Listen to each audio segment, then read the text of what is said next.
This is Siddharth Alwalia. Welcome to the 100x Entrepreneur Podcast.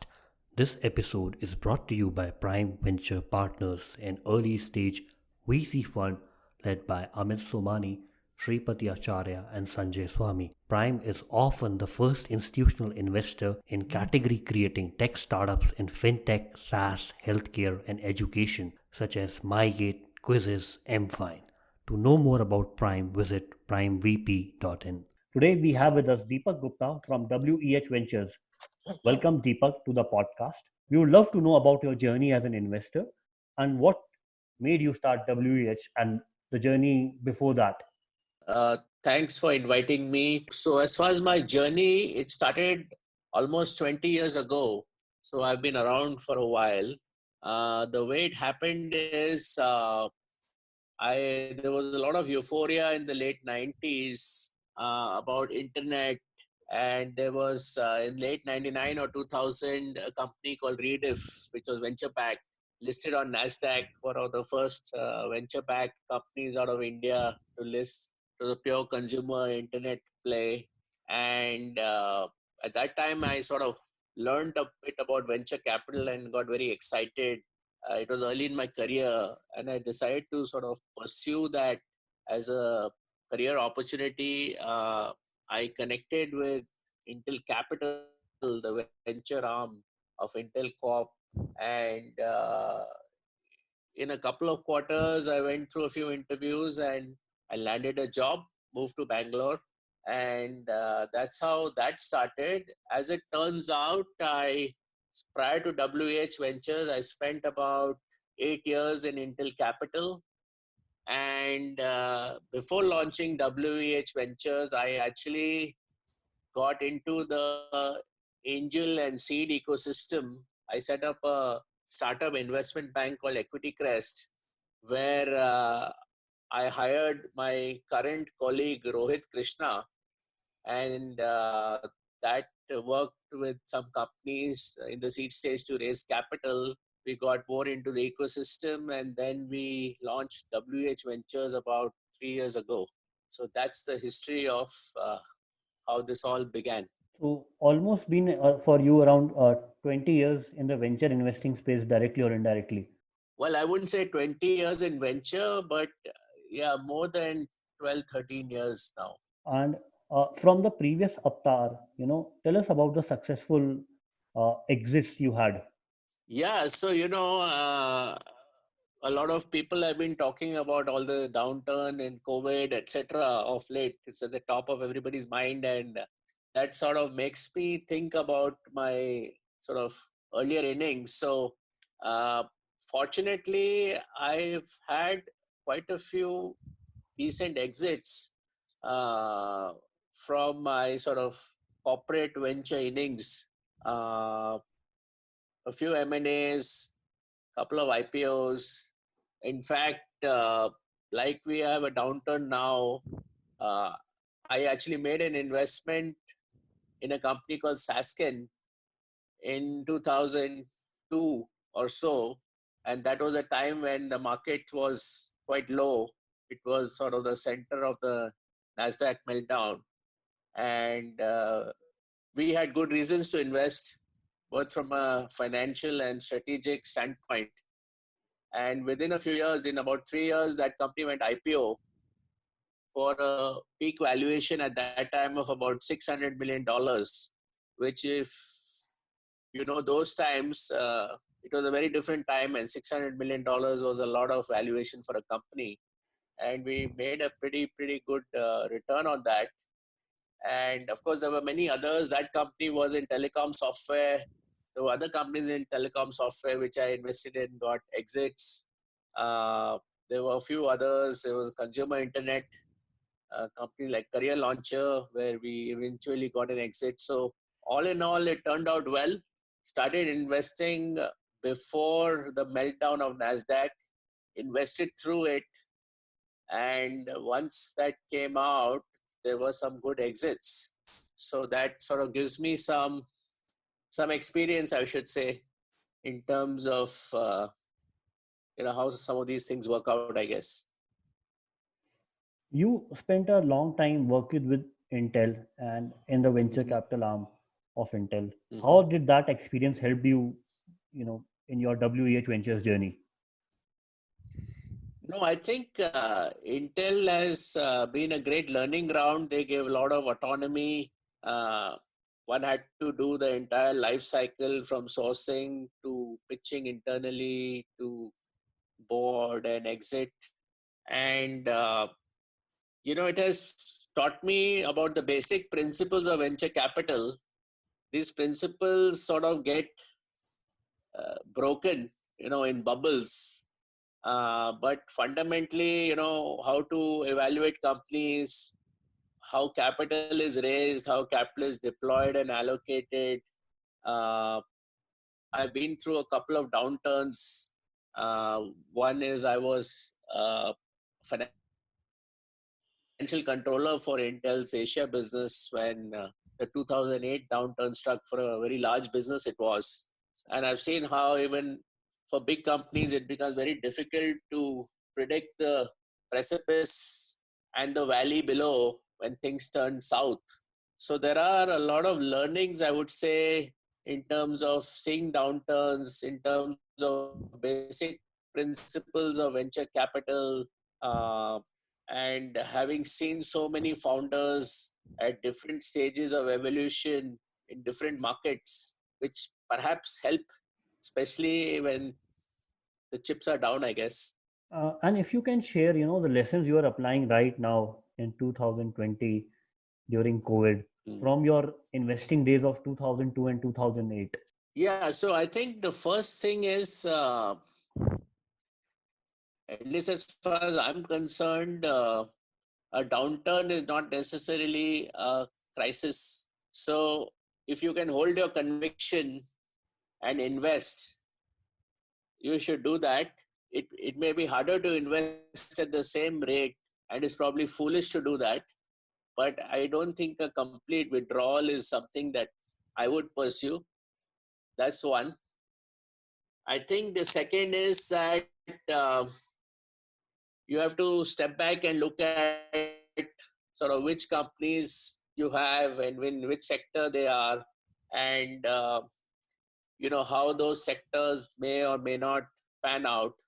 Because if the downturn is very prolonged, if you see the Nasdaq downturn, it was actually quite prolonged. It was for more than 2 years, and in those kind of downturns, even the best of founders may flounder simply because it's very hard to sustain a business over 2-3 years of a downturn. So you have to look at it sectorally as well to see which sectors you may not want to participate in, and sort of which ones will work out. Though that's not so easy to do because these trends are not always obvious, and sometimes they regress. You get certain signals and then they go backwards. Uh, and third is obviously the value of capital and using it wisely, right? We have this tagline in our fund, purposeful seed capital. We've always sort of believed in that our founders should use our money for a certain goals and not just to fill their bank and not know what to do with it. And that goal should get them to the next milestone. So in down times, the value of capital goes up multifold, and to be used wisely and to extend runway. I mean, we've seen all of that. So those are the lessons. Deepak, in WH, you have some of very interesting companies who are doing great. We've also Mm-hmm. raised the follow-on Series B rounds like Pratilipi, Mm-hmm. smallcase. What Mm-hmm. has been your thesis behind these companies? Okay, so I think the thesis has been obviously different in each. So I'll have to talk about each of them. As far as Pratilipi is concerned, uh, Pratilipi is a company that I encountered a long time ago in early 15, before I launched WH Ventures. They were essentially at that time and still doing the same thing, which is have a user generated content platform for literary content, a model which was a crying need in India due to the lack of distribution opportunities for Indian content, and something that had actually worked out well in other countries like China or Canada, combined with a very impressive founder who was very driven and charismatic. So when I encountered this company, it made me think about the overall content landscape.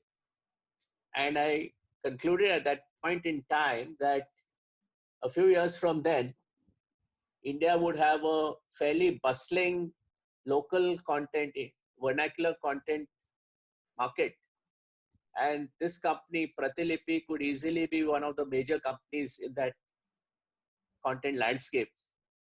So I actually engaged with the company, shook hands with them, and worked with them to help them raise their first major round, which was $1 million seed round, in which I also did a small personal participation. So by the time I launched my fund, WEH Ventures, the company had flowered and grown quite well.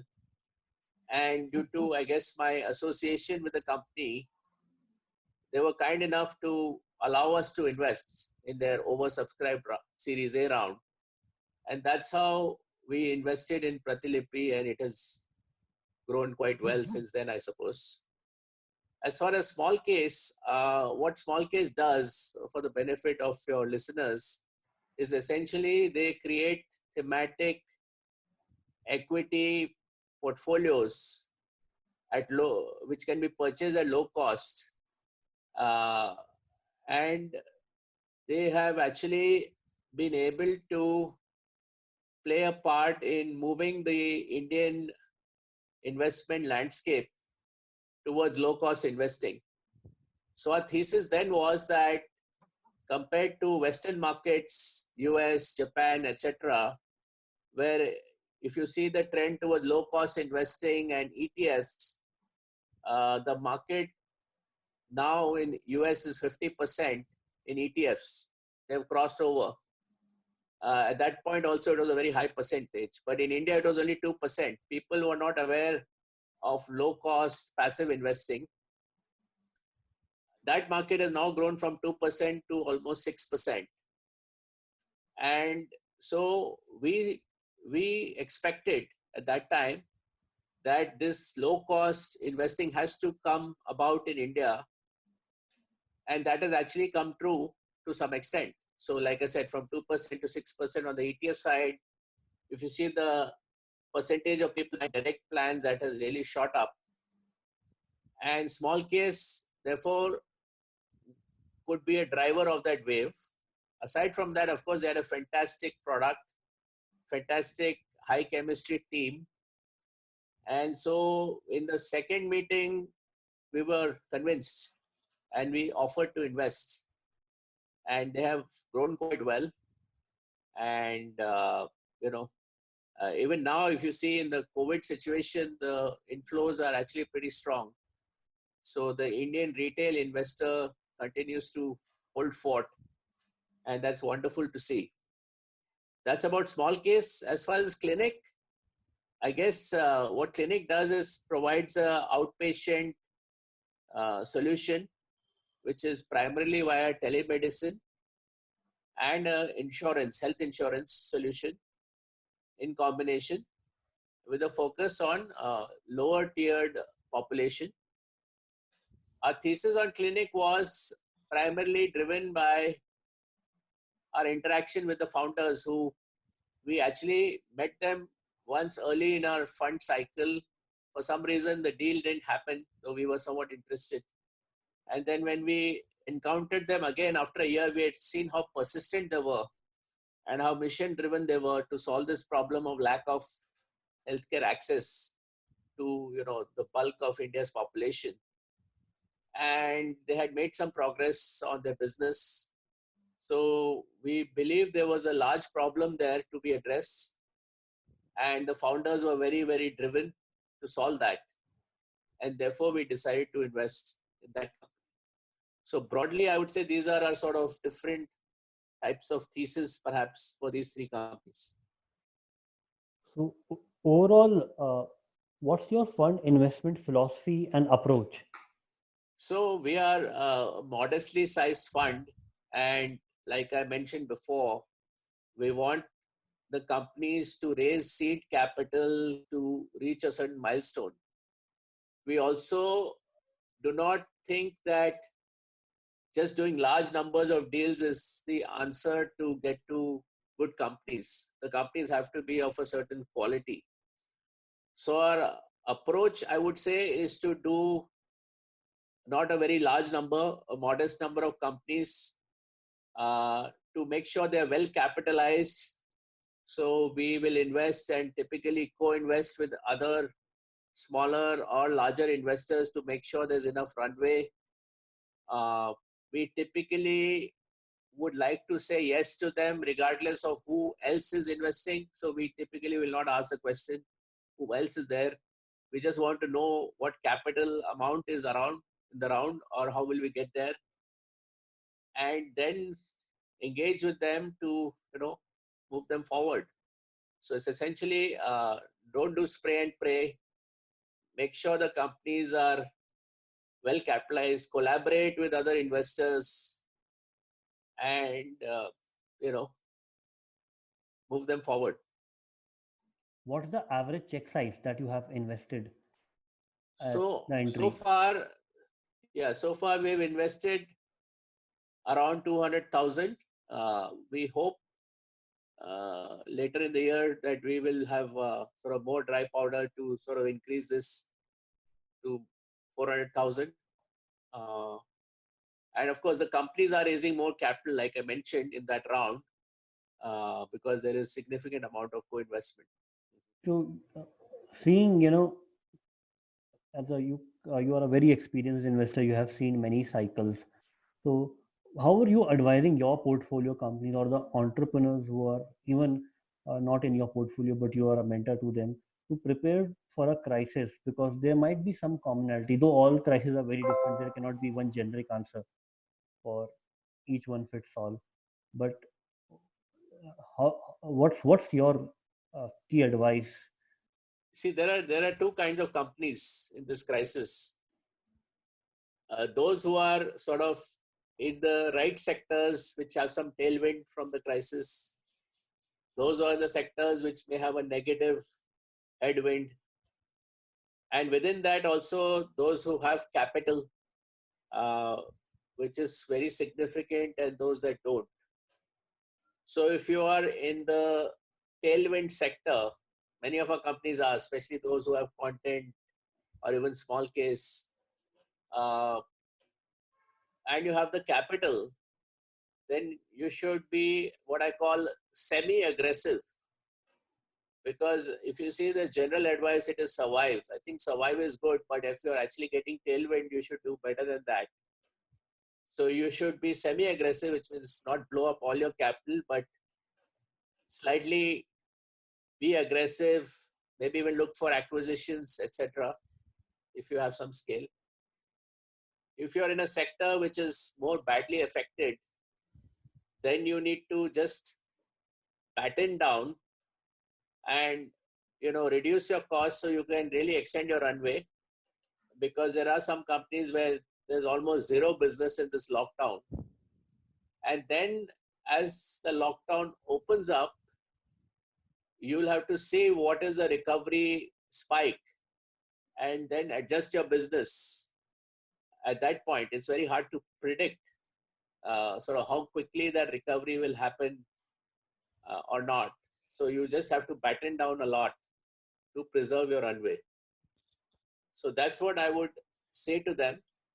Of course, the whole point here is that it's very hard to say how long each crisis will be. And I think we are all hoping that this crisis is not more than 6 or 9 or 12 months.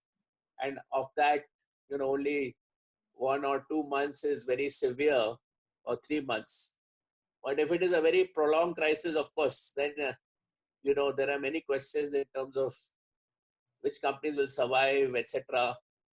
I would also say that I would actively urge companies who are slightly in a weaker footing to think through potential M&A possibilities, because if raising capital is going to be difficult and they will lose some competitive advantage if this crisis is somewhat prolonged, uh, then they should think of the outcomes for themselves and for the investors.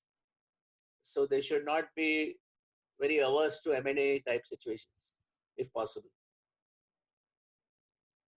So almost every 5 years, there's a huge change in macro environment when it especially hits, the consumers, the entrepreneurs, when no one is prepared. No one was prepared for demonetization back in 16. If you can highlight, if you have observed the qualities of the entrepreneurs who thrive in these changing environment the most, what are those? Yeah, I mean, see, there are, I would say, it's, most of the entrepreneurs that have been funded in the last 5 years are relatively young, right?